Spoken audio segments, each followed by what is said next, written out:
Hello and welcome to day 103 of our Chronological Bible in a Year reading. We got quite a few chapters today. We have 1 Samuel 18, 19, and 20. And we got two Psalms to read, Psalm 11 and Psalm 59. So, 1 Samuel chapter 18.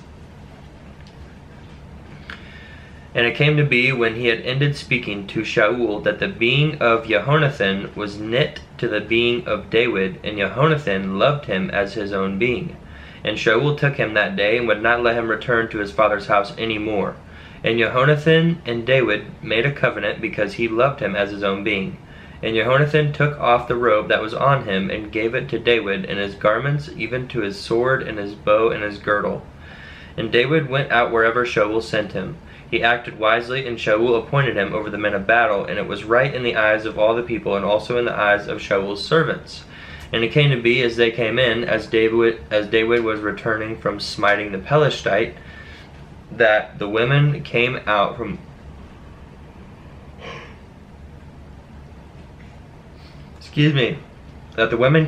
all the cities of Israel, singing and dancing to meet Shaul the sovereign with tambourines, with joy and with musical instruments. And the women sang as they danced, and said, Shaul smote his thousands, and David his 10,000s.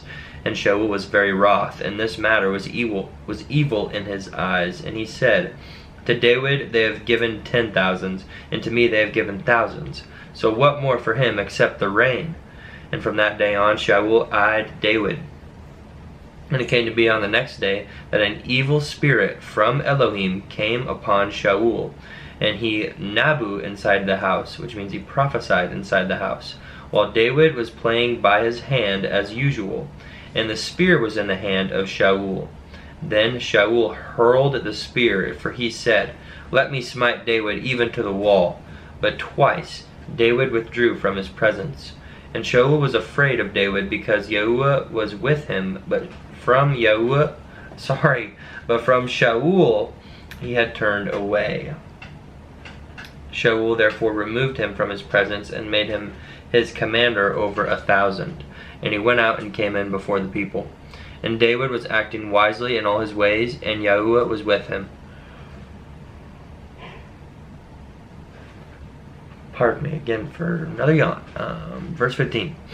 And Shaul saw that he was acting very wisely, and was afraid of him. But all Yisrael and Yehudah loved David, and as he went out and came in before them. And Shaul said to David, See my older daughter Merab, I give her to you as a wife. Only be brave for me, and fight the battles of Yahuwah. For Shaul thought, Let not my hand be against him, but let the hand of the Pelishites be against him. And David said to Shaul, Who am I, and what is my life or my father's clan in Israel, that I should be son-in-law to the sovereign? And it came to be at the time when Merab, Shaul's daughter, should have been given to David, that she was given to Adriel the Mahalathite as a wife. And Michal, Shaul's daughter, loved David. And they told Shaul, and the matter was right in his eyes. And Shaul said, Let me give her to him, and let her be a snare to him, and the hand of the Pelishites be against him. So Shaul said to David a second time, Become my son-in-law today. And Shaul commanded his servants, Speak to David gently, and say, See, the sovereign has delighted in you, and all his servants have loved you, and now be the sovereign's son-in-law. And the servants of Shaul spoke these words in the hearing of David. And David said, Does it seem to you a small matter to be a sovereign's son-in-law, seeing I am a poor man and lightly esteemed? And the servants of Shaul told him, saying, David has spoken according to these words. And Shaul said, Say to David, The sovereign has no delight in any payment for the bride, but 100 foreskins of the Pelishites, to take vengeance on the sovereign's enemies. But Shaul intended to have David fall by the hand of the Pelishites. And his servants declared these words to David, and it pleased David well to become the sovereign's son-in-law. And the days had not expired, and David arose and went, he and his men, and smote 200 men of the Pelishites. And David brought their foreskins, and they put them before the sovereign, to become the sovereign's son-in-law. And Shaul gave him Michal his daughter as a wife. And Shaul saw and knew that Yahuwah was with David, and Michal daughter of Shaul loved him. So then Shaul was still more afraid of David. And Shaul came to be an enemy of David all the days. And the princes of the Pelethites went out, and it came to be whenever they went out, that David acted more wisely than all the servants of Shaul, so that his name came to be very precious. Chapter 19. And Shaul spoke to Jonathan his son and to all his servants to put David to his death. But Jehonathan, Shaul's son, delighted much in David. And Jehonathan declared to David, saying, My father Shaul seeks to put you to death. And now please be on your guard until morning, and dwell in secrecy, and hide. And I myself shall go out and stand beside my father in the field where you are, and speak with my father about you. Oh boy, sorry. And speak with my father about you, and shall see, and shall let you know. And Jehonathan spoke well of David to Shaul his father, and said to him, Let not the sovereign sin against his servant, against David, because he has not sinned against you, and because his works have been very good toward you. For he took his life in his hands, and smote the Pelishite, and Yahuwah wrought a great deliverance for all Israel. You saw it and rejoiced. Why then do you sin against innocent blood, to put David to death without cause? And Shaul listened to the voice of Jehonathan, and Shaul swore, As Yahuwah lives, he does not die. Jehonathan then called David, and Jehonathan told him all these words. So Jehonathan brought David to Shaul, and he was in his presence as before. And there was fighting again, and David went out and fought with the Pelethites, and smote them, a great smiting, and they fled before him.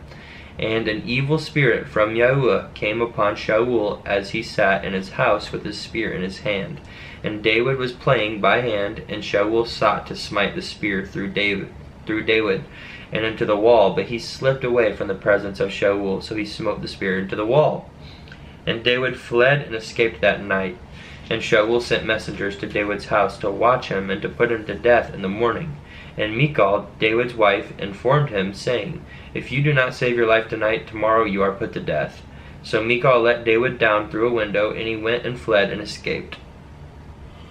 And Michal took the household idol and laid it in the bed, and put a cover of goat's hair for his head, and covered it with a garment. And when Shaul sent messengers to take David, she said, He is sick.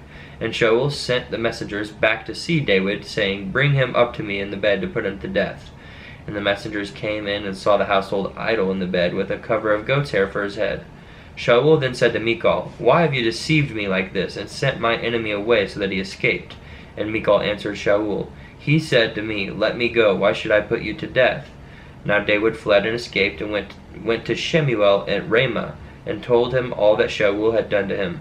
And he and Shemuel went and dwelt in Naioth. And it was reported to Shaul, saying, See, David is in Naioth in Ramah. And Shaul sent messengers to take David.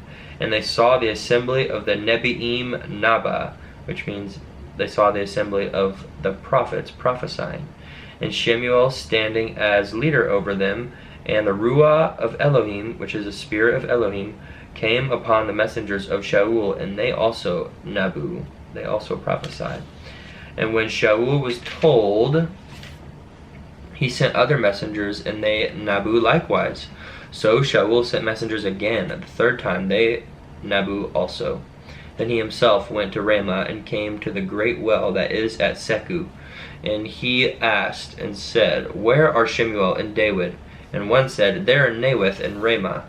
So he went there to Naioth and Ramah, and the Ruah of Elohim was upon him too. And he went on in Nabu until he came to Naioth and Ramah. And he also stripped off his garments in Nabu before Shemuel, and lay down naked all that day and all that night. Therefore they say, Is Shaul also among the Nebiim? In chapter 20.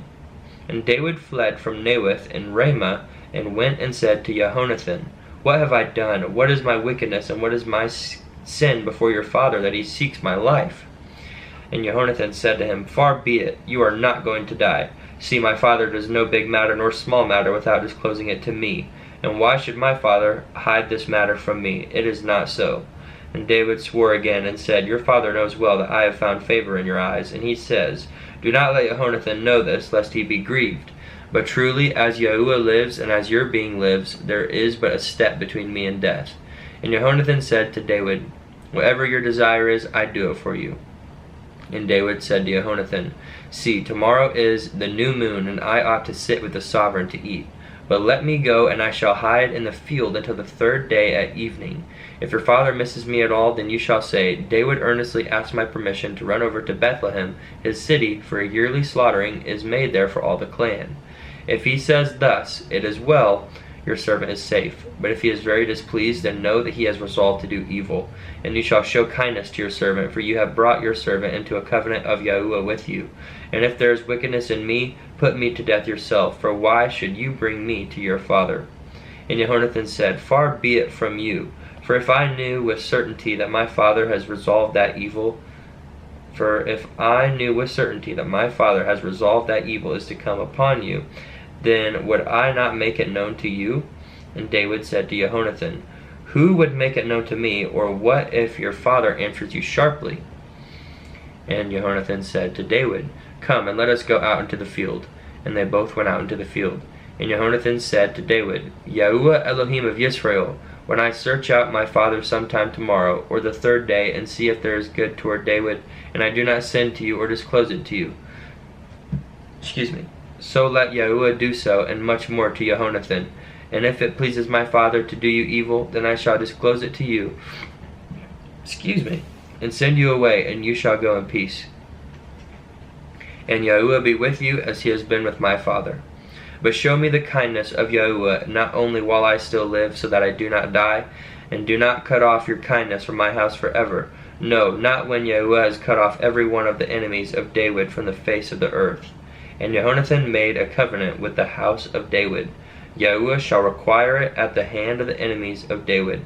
And Jehonathan again made David swear, because he loved him, for he loved him as he loved his own being. So Jehonathan said to him, "Tomorrow is the new moon, and you shall be missed, because your seat shall be empty. And on the third day, go down quickly, and you shall come to the place where you hid on the day of the deed, and shall remain by the stone of Ezel. So let me shoot 3 arrows to the side of it, as though shooting at a target, and see, I shall send the youth, saying, 'Go find the arrows.' If I expressly say to the youth, 'Look, the arrows are on this side of you, get them and come,' then, as Yahuwah lives, there is safety for you and no concern.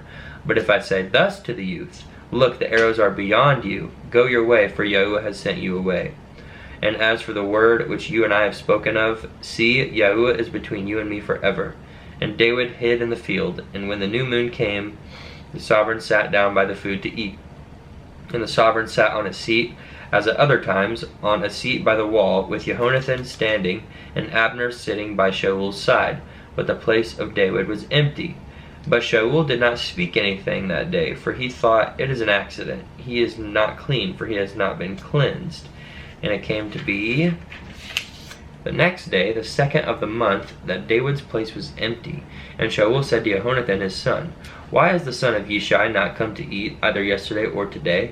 And Jehonathan answered Shaul, "David earnestly asked for leave to Bethlehem. And he said, 'Please let me go, for our clan has a slaughtering in the city, and my brother has commanded me to be there. And now, if I have found favor in your eyes, please let me get away and see my brothers.' That is why he has not come to the sovereign's table." Then the displeasure of Shaul burned against Jehonathan, and he said to him, "You son of a perverse, rebellious woman, do I not know that you have chosen the son of Yishai to your own shame, and to the shame of your mother's nakedness? For as long as the son of Yishai lives on the earth, you shall not be established, you and your reign. And now send and bring him to me, for he is a son of death." And Jehonathan answered Shaul his father, and said to him, "Why should he be put to death? What has he done?" At that Shaul hurled a spear at him to smite him. Then Jehonathan knew that his father had resolved to put David to death. And Jehonathan rose up from the table in the heat of displeasure, and ate no food the 2nd day of the month, for he was grieved for David, because his father put him to shame. And it came to be in the morning that Jehonathan went out into the field at the time appointed with David, and a small youth was with him. And he said to the youth, "Now run, find the arrows which I shoot." As the youth ran, he shot an arrow beyond him. And when the youth came to the place where the arrow was which Jehonathan had shot, Jehonathan called out after the youth and said, "Is not the arrow beyond you?" And Jehonathan shouted after the youth, "Make haste, hurry, do not stand still." And Jehonathan's youth picked up the arrows and came to his master. But the youth knew not a speck. Only Jehonathan and David knew of the matter. Then Jehonathan gave his weapons to the youth and said to him, Go, take them to the city. And as soon as the youth had gone, David rose up from the south side and fell on his face to the ground and bowed down 3 times. And they kissed one another and they wept together, but David more so. And Jehonathan said to David, Go in peace, since we have both sworn in the name of Yahuwah, saying, Yahuwah is between you and me, and between your seed and my seed forever. Then he arose and left, and Jehonathan went into the city. Random side note, but I've noticed some of them say Jehonathan, some of them say Jonathan. I don't know if that's an Abram kind of similar situation, or what's going on there, but I think it's just different ways to say his name. Let's see. We have Psalm 11. Here we go, Psalm 11, to the chief singer of David. In Yahuwah I have taken refuge. Why do you say to me, Flee to your mountain like a bird? For look, the wicked bend a bow. They ready their arrow on the string, to shoot in darkness at the upright in heart. When the foundations are destroyed, what shall the righteous do? Yahuwah is in his Kadesh Hakal, which means holy temple. Right? Mm-hmm. The throne of Yahuwah is in the Shamayim, which means the heavens. His eyes see, his eyelids examine the sons of men. Yahuwah tries the righteous, but his being shall hate the wicked. Sorry for that break there. Camera ran out of space. Where were we? 5. Verse 5. Okay, thank you. Yahuwah tries the righteous, but his being shall hate the wicked and the one who loves violence. Upon the wicked he rains snares. Fire and sulfur and a scorching wind are the portion of their cup. For Yahuwah is righteous, he has loved righteousness. The upright shall see his face. And then we have Psalm 59. I really like in that one, his eyes see, his eyelids examine the sons of men. I mean, God is literally watching us. That is pretty cool. And scary. Should put the fear of God in you. Psalms 59. To the chief singer, do not destroy. A poem of David, when Shaul sent, and they watched the house to kill him. Deliver me from my enemies, O my Elohim. Place me on high from those who rise up against me. Deliver me from the workers of wickedness, and save me from men of blood. For look, they have lain in wait for my life. Mighty men assemble against me. For no transgression or sin of mine, O Yahuwah, for no wickedness. They run and prepare themselves. Awake to help me and see. And you, Yahuwah Elohim of hosts, Elohim of Yisrael, awake to punish all the Gentiles. Show no favor to any wicked traitors. Selah. They return at evening. They howl like a dog and go around the city. See, they belch out with their mouth. Swords are in their lips, for who is listening? But you, Yahuwah, laugh at them. You mock all the Gentiles. O my strength, I wait for you. For Elohim is my strong tower, my Elohim of kindness. Elohim goes before me. He lets me look upon my enemies. Do not slay them, lest my people forget. Scatter them by your power, and bring them down, O Yahuwah, our shield. The sin of their mouth is the words of their lips, and they are captured in their pride. And for the cursing and lying they utter. Bring to an end in wrath, bring to an end, that they be no more. And let them know that Elohim is ruling in Jacob, to the ends of the earth. Selah. In the evening they return. They howl like a dog and go around the city.